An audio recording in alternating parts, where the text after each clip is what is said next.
Dan, the Messi of AI. I mean, that's a tall order right there. I think that's really what CARP's built. And in my opinion, it's still undiscovered as just a broader AI play, which is why I believe they're the Messi of AI. I think there's a golden path right now for them to monetize what we view as potentially $1 trillion market opportunity.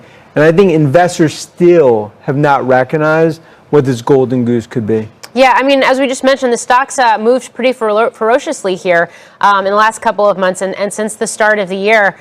When you think about some of these newer AI applications in real time, they're already being applied on the battlefield. Case in point, Ukraine. Palantir is a key example of that.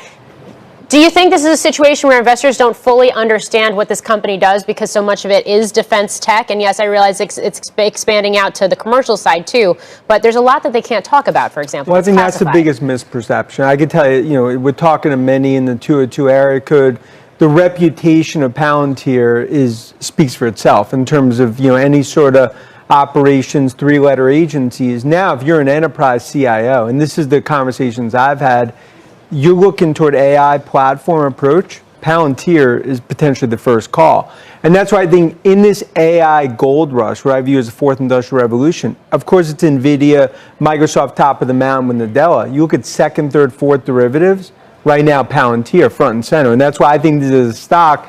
You look at our bull case model, I think this is ultimately $25, and I think as they execute, more investors start to look at it. Wow, and the stock's trading at about 17 or about 17.50 right now. Steve, want to get your thoughts on this, especially since Alex Karp, one of the co-founders and the current CEO of Palantir, did pen a very long, I'll say, op-ed in the New York Times about AI earlier this week. Yeah, and comparing it to Oppenheimer and how this is really an opportunity. We hear so much, at least this is Karp's view, we hear so much from the community developing AI about being responsible and safe. And even years ago, he brings up the examples of Microsoft employees upset about working with the Army and Google employees upset about doing the digital satellite imagery.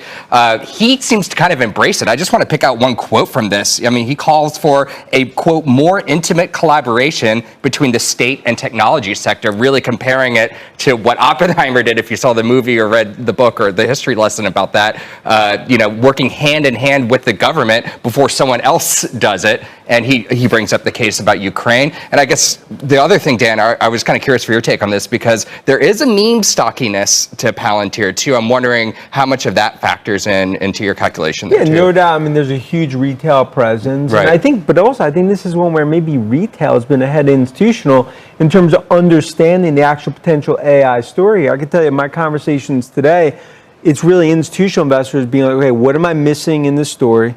Where is the actual total addressable market opportunity? And can they go from government to commercial?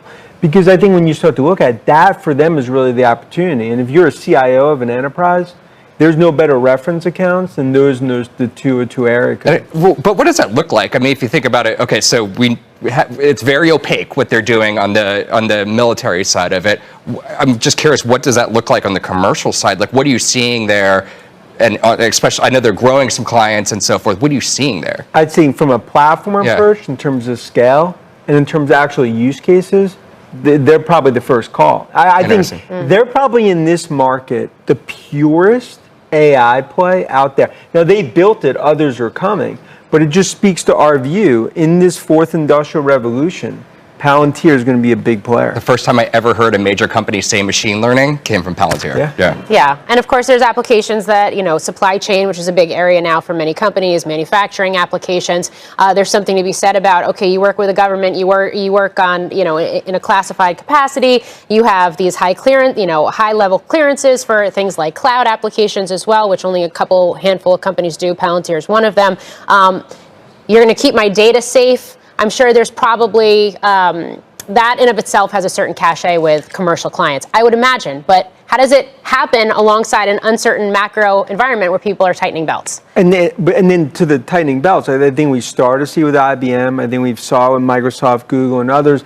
I mean, for big tech, we're seeing an uptick. Ultimately, when it comes to AI, that's potentially 8-10% of budgets next year. And I do think you talk about reference accounts. You could sleep well at night when Palantir ultimately has your data in terms of from an AI use case perspective. And they're the only ones out there. They've proven it. Now they're proving it in the enterprise. That becomes a bigger piece. That's why then the stock gets re-rated, which is why we're bullish on it.